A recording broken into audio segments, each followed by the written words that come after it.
देवकी देवकी बहीण उपर झाले असतात. वसुदेव झाले.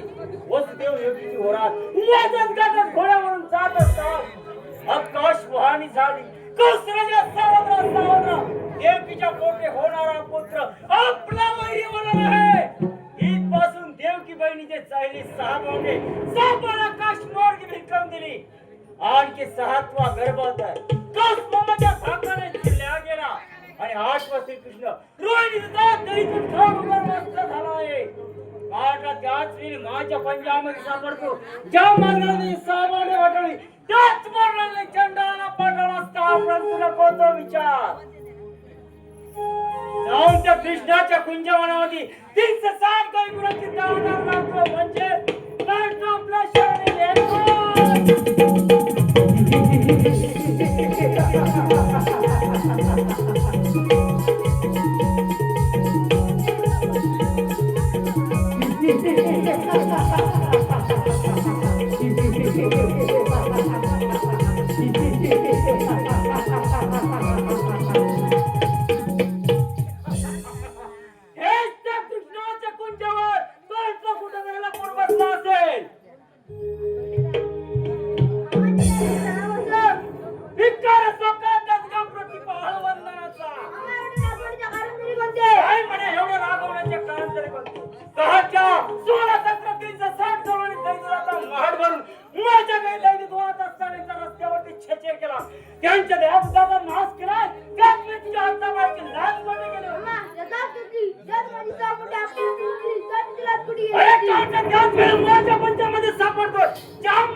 आशीर्वाद